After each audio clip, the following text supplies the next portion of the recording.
escucharlo, la grabación. Bueno, buenas noches a todos. Realmente es un gozo y una alegría poder estar con ustedes nuevamente para estudiar la palabra de Dios. Estamos estudiando la Biblia, la palabra de Dios, de una forma cronológica, ¿sí? Este estudio nos dará una base de lo que la Biblia realmente enseña.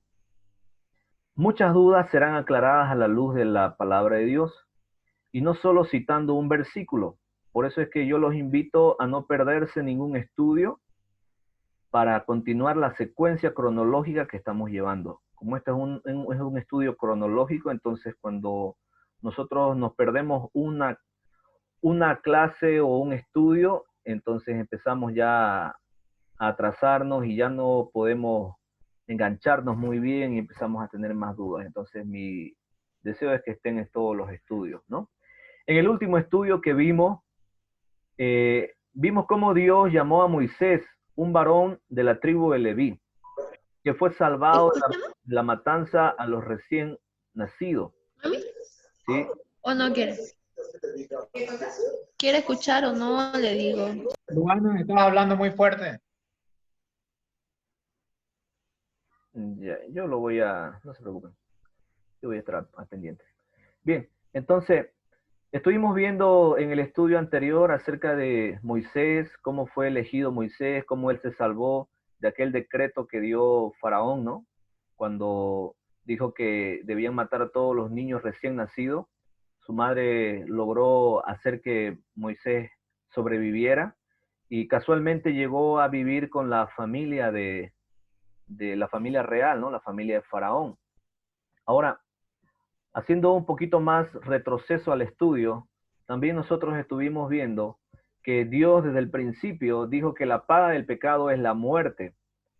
Y eso lo vimos nosotros cuando, por ejemplo, Caín y Abel ofrecieron sus sacrificios delante de Dios.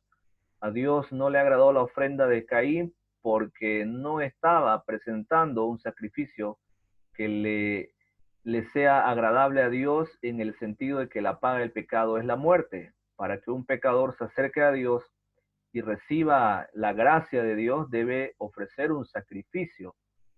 Y eso es lo que nosotros estuvimos viendo. Ahora, para Moisés fue un poco más complicado ya cuando él fue grande, ¿no?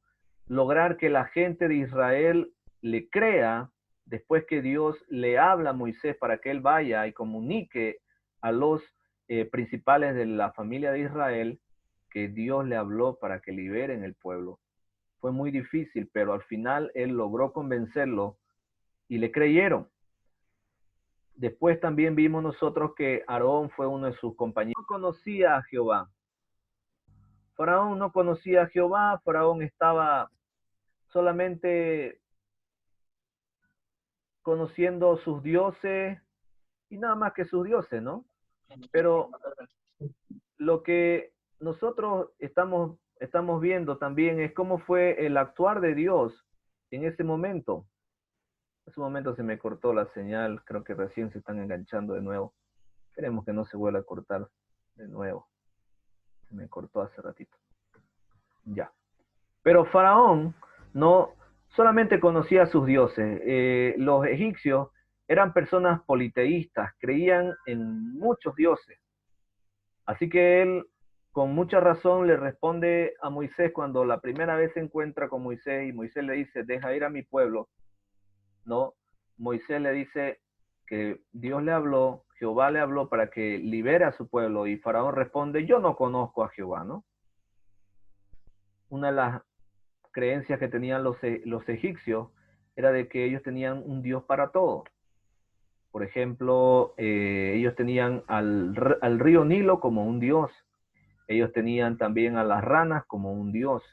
Y vamos a ver justamente hoy día cómo es que Dios muestra a toda la nación de Egipto cómo Él es mucho más fuerte y más poderoso y cómo es el único Dios verdadero. ¿Sí?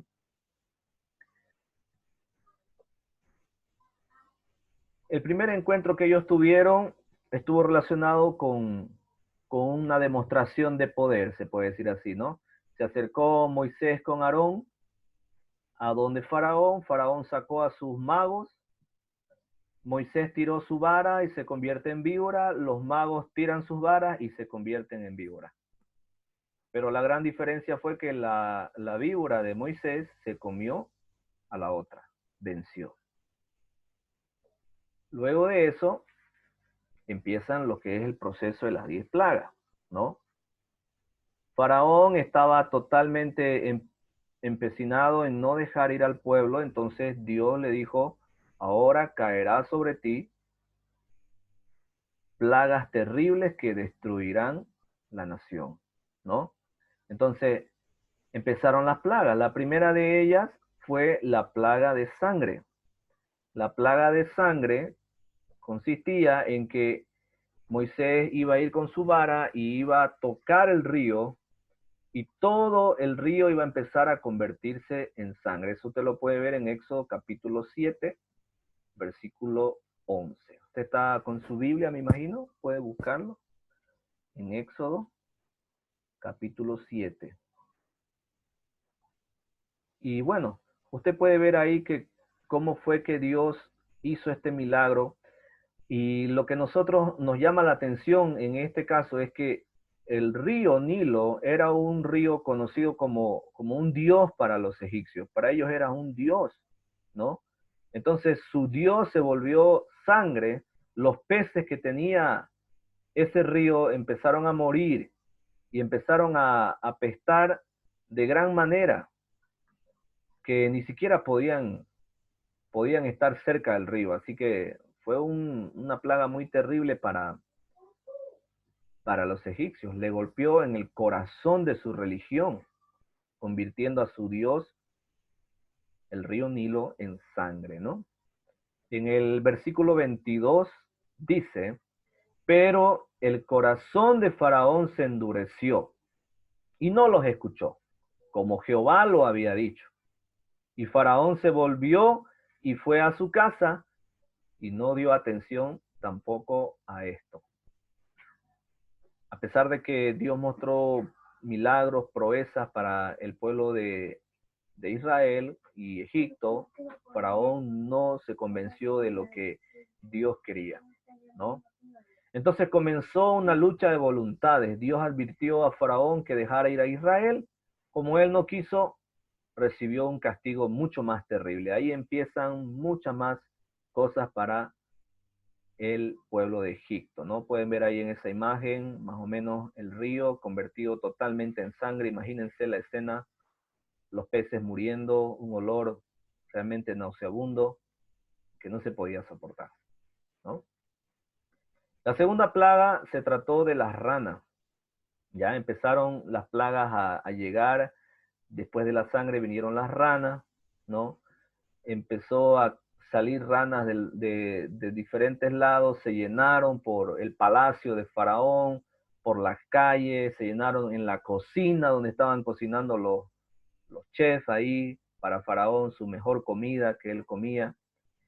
Y de repente el que estaba amasando el pan amasó y salió una rana de en medio de la masa, ¿no? Imagínense. Y ahora era un problema también poder luchar contra estas ranas, porque también las ranas eran conocidas como un dios de los egipcios. Imagínense, si ellos estaban con ese problema, ¿no? Ellos tal vez quisieran matarlo a las ranas, pero no podían porque también la rana era un dios de los egipcios. Imagínense, ¿no? Así que la tierra se vio invadida de ella, ¿no? Usted puede ver eso en Éxodo capítulo 8, versículo 1 al 15. La siguiente plaga fue la plaga de los piojos. Eso está descrito en Éxodo 8, 16. Se llenaron de piojos. Todos, desde el faraón hasta sus siervos, todos se llenaron de piojos. Entonces, el polvo de la tierra se transformó en piojos sobre los hombres y animales, ¿no? Llegó a su colmo eso porque incluso los egipcios, para no tener piojos, ellos acostumbraban a rasparse la cabeza. Así que imagínense, a pesar de tener las cabezas raspadas, ellos tenían piojos. La siguiente plaga fue la plaga de las moscas. Eso lo vemos en Éxodo 8 del 20 al 31. La plaga de las moscas también fue terrible. Nosotros aquí bregamos con las moscas, ¿no? Cuando estamos para almorzar o para querer comer algo, no queremos que las moscas se asienten porque sabemos que no son nada saludables, ¿no? Entonces, las moscas llegaron a todo Egipto, se llenó todo Egipto de las moscas y Faraón aún así no estaba dispuesto a poder dejar al pueblo. Medio que quiso convencerse en esta plaga, medio que quiso ceder el brazo Faraón, pero una vez que Moisés oró y se retiraron las moscas, él otra vez volvió a su testadurez, ¿no? Eso nos dice Éxodo 8, versículo 20. Dice, sin embargo, tan pronto esta plaga fue quitada, Faraón rehusó nuevamente dejar partir a los hijos de Israel. Luego vino la plaga del ganado. En la plaga del ganado también fue terrible esta plaga, puesto que el pueblo empezó a perder todos sus ganados, empezó a perder todo lo que tenían. Los camellos, que eran generalmente su medio de transporte, empezaron a morirse. Cayó gran cantidad de caballos, asnos, camellos, vacas, ovejas. Solamente los rebaños y manadas de los israelitas quedaron exentos. Quiere decir que solamente todo lo que eran los animales de los israelitas, esos estaban sanos, imagínense. Pero Faraón, capítulo 9, versículo 1, pero Faraón, a pesar de haber comprobado este hecho, persistió en su negativa a dejar partir a Israel, a pesar de todo. Luego vinieron las úlceras. Éxodo capítulo 8, versos 9 al 12. Jehová dijo a Moisés y Aarón, tomad puñados de ceniza de un horno y la esparcirá Moisés hacia el suelo delante de Faraón. Esa acción de esparcir ceniza simbolizaba de cierta forma la enfermedad. Esta plaga cayó sobre todos los egipcios, incluidos los hechiceros, que ya no pudieron estar ante Faraón como las otras ocasiones. Sucedía que los hechiceros que tenía Faraón a su cargo intentaban reproducir las mismas plagas que eran ejecutadas a través de Moisés, ¿no? Mire que ellos solamente reproducían, pero no podían quitar la plaga. Ellos podían en las plagas anteriores reproducirlas, o sea, hacerlas también ellos para que Faraón diga, no, esto es solo magia, pero no podían solucionarlo, ¿no? Algo también para tomar en cuenta, ¿no? Solo el diablo puede empeorar las cosas, no puede mejorarlas, ¿no? Sabemos que los hechiceros trabajan con el diablo. Entonces, ese sarpullido era una enfermedad que producía erupciones y llagas, imagínense. Además de que ya bregaron con ranas, con piojos, ahora su piel estaba con sarpullido. Imagínense. Capítulo 9, versículo 12 de Éxodo dice, sin embargo, Faraón persistió en su obstinada actitud. Luego vino la plaga del granizo. Esto está en Éxodo 9:13, donde dice, la tormenta de granizo constituía un milagro porque Egipto era un país donde prácticamente no llovía, rara vez caía granizo. Aún así, Dios hizo más severo y destructivo este fenómeno natural. El granizo pudo haber representado un ataque contra los dioses egipcios, los dioses Isis y la diosa de la vida Set, el protector de las cosechas, ¿no? Ellos tenían sus dioses que les cuidaban sus cosechas. Ahora este granizo hizo que toda la cosecha, todo quede perdido. Incluso hay evidencias de que no se trató de un granizo normal. La antigua tradición judía, que es el Talmud babilónico, tratado de Barajov, afirma que se trataba de piedras calientes. Sin embargo, la tierra de Gosén no quedó afectada. Faraón pidió la intersección de Moisés, pero al cesar el granizo, reasumió su anterior actitud. Lo que sucede muchas veces con nosotros, ¿no? Con los seres humanos. Cuando estamos sufriendo tiempo de tribulación, estamos enfermos, o tenemos necesidad económica, o tenemos problemas familiares, pedimos a Dios, clamamos a Dios que Él nos ayude, que nos sane. Una vez Dios nos ayuda, nos sana, otra vez volvemos a lo mismo, ¿no? Lamentablemente, es el mismo accionar que tienen hoy en día las personas, nosotros, ¿no? Los seres humanos. Eso debe a nosotros motivarnos, hermanos, a través de la historia, recordar estos problemas que tuvo la humanidad y no volver a cometer los mismos errores. Luego vinieron las plagas de las langostas. Las langostas eran tremendas. No hace mucho escuché la noticia que acá en Santa Cruz hubo una pequeña plaga de langostas por el norte, ¿no? Y realmente no hallaban con qué parar las langostas. Fue terrible. Moisés amenazó con esta plaga, los siervos de Faraón advirtieron al monarca que Egipto estaba devastado. Mire, ya habían sufrido 7 plagas relacionadas con el agua, con el ganado, relacionadas con los sarpullidos en la piel, las moscas, los piojos, ahora las langostas, ¿no? Sin embargo, al anunciar Moisés que todo el pueblo iba a irse, junto con todas sus posesiones en ganados y bienes, Faraón se negó nuevamente a permitir su marcha. Entonces la langosta vino, se comió lo que quedó de las cosechas tras el paso de la tormenta del granizo, poniendo en peligro la supervivencia incluso de las personas, de los seres humanos. La siguiente plaga fue la plaga de las tinieblas. Se oscureció totalmente, eso lo encontramos en Éxodo 10, versículo 21. Fue una oscuridad total, total. Hubo densas tinieblas sobre toda la tierra de Egipto durante 3 días. Ninguno vio a su prójimo, ni nadie se levantó de su lugar en 3 días. Imagínense, mas todos los hijos de Israel tenían luz en sus moradas. Esto es lo que realmente sorprendió en su totalidad, que las tinieblas estaban, al igual que las otras plagas, solamente afectando al pueblo de Egipto, pero no así a la nación de Israel. Imagínense. Se trataba de unas tinieblas que se podían sentir y Faraón llamó a Moisés dándole autorización para que los israelitas salieran con sus esposas y sus pequeños, pero tenían que dejar tras sí sus rebaños y manadas. Moisés no estuvo de acuerdo, tenían que partir con todo, no quedara ni siquiera una pezuña. Así iba a ser la redención de Dios. Faraón se encolerizó y exclamó: guárdate que no veas más mi rostro, porque cualquier día que vieres mi rostro, morirás. Entonces ya fue la amenaza de muerte de Faraón, ¿no? Para Moisés.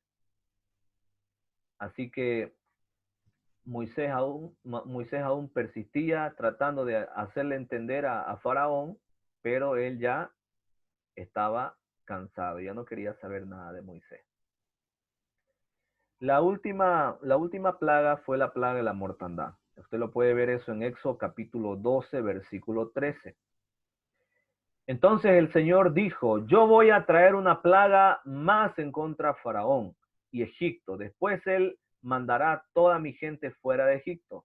Esta plaga traerá la muerte de todo primogénito en la tierra de Egipto, del primogénito de Faraón que se sienta en su trono hasta el primogénito de las criadas detrás del molino. Y habrá un gran lamento en toda la tierra de Egipto, como nunca ha pasado antes y nunca será de nuevo. Moisés habló a toda la congregación de Israel y le contó todo lo que Dios les había dicho de esta última plaga. Entonces les dijo Moisés: seleccionen un cordero, uno para cada casa. Tu cordero debe ser de 1 año de edad y macho y sin imperfecciones. Después de 4 días, la asamblea entera de Israel lo matará en la tarde. Y tú debes tomar un manojo de hisopo y zamburirlo en la sangre del cordero y golpear arriba el marco de la puerta y los 2 postes del lado con la sangre, ¿no? Esta mortandad fue tan terrible que llegó a todos los primogénitos, quiere decir a los hijos mayores de cada familia. Ahora, esta plaga, hermano, tuvo ciertos requisitos que Dios puso para que la nación de Israel quede inmerso de todas estas cosas. Por ejemplo, una de ellas, tenía que ser matado el cordero que ellos iban a escoger por familia, justamente a las 3 de la tarde del día viernes. Justamente a las 3 de la tarde debía ser matado ese cordero, para ya rociar con la sangre del cordero las puertas y las ventanas.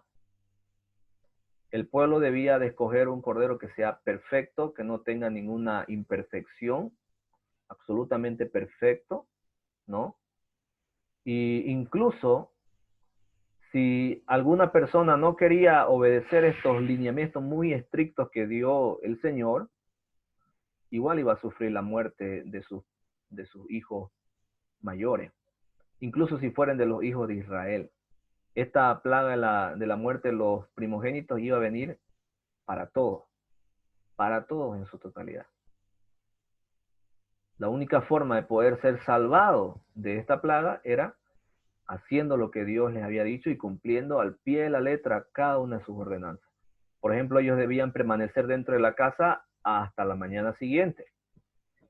Además, al cordero debían de solamente cortarle y de ahí ya prepararlo en su forma de preparar el cordero. No debían romperle ningún hueso, también dice la escritura, eso era algo bien importante. Y tenían que quedarse ahí todos encerrados prácticamente, ¿no? Entonces el Señor a medianoche mató a todo el primogénito en la tierra de Egipto, del primogénito de Faraón, que se sentaba en su trono, al primogénito del cautivo en el calabozo. Incluso todo el primogénito de ganado. Y Faraón y sus sirvientes y todos los egipcios se despertaron en la noche y hubo un gran lamento en Egipto, porque no había ninguna sola casa donde no había muerto. Pero aquellos en las casas con los postes de la puerta marcados con la sangre del cordero fueron salvadas. Si algún israelita no cumplía las ordenanzas de Dios para ser prevenido de esta plaga, que era la muerte de los primogénitos, también iba a sufrir la muerte. Así que era súper importante. Hermanos, esta plaga, que es la plaga de la muerte de los primogénitos, tiene mucha relación a lo que hizo Jesús por nosotros. ¿Sabe por qué?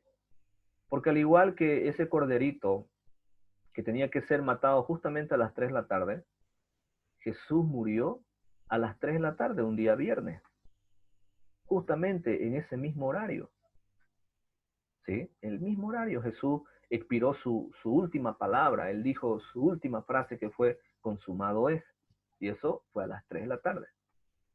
Otra de las cosas que coinciden entre ese cordero y Jesucristo es que también al cordero que tenían que usar para matar en la nación de Egipto y poder con la sangre cubrir ahí las puertas y las ventanas, a ese cordero no debían romperle ni siquiera un hueso. Y también a Jesús no le rompieron ni un hueso, ¿no? Entonces hay varias cosas que si nos ponemos nosotros a estudiar a detalle, coinciden, tanto en Jesucristo, haciendo una coincidencia con ese cordero que le salvó la vida a las familias de Israel y tal vez a algunos de los de Egipto que creyeron a la palabra de Dios. Claro que sí, puede que sí. Algunos han de haber creído y hicieron lo que Dios les dijo. Entonces, hermano, eso nos llama a nosotros a algo bien importante, a reflexionar que solamente Jesús puede salvarnos de la muerte, de la condenación eterna. La palabra muerte significa separación. Y es solo Jesús quien puede salvar al ser humano de la separación eterna. Jesús ha sido el Cordero perfecto, sin ningún error. Él no tuvo pecado. Así también Él nos salvó a todos nosotros. Hoy en día yo sé que hay muchas personas que están tristes, están pasando tiempos difíciles por este tema de la pandemia, necesidades y todo.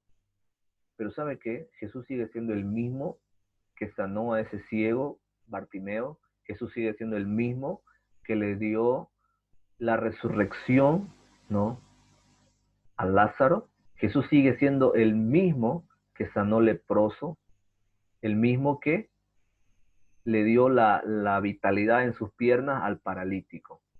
Es el mismo. Así que Si hay alguien que está escuchando este mensaje, tal vez días después lo va a escuchar por las grabaciones.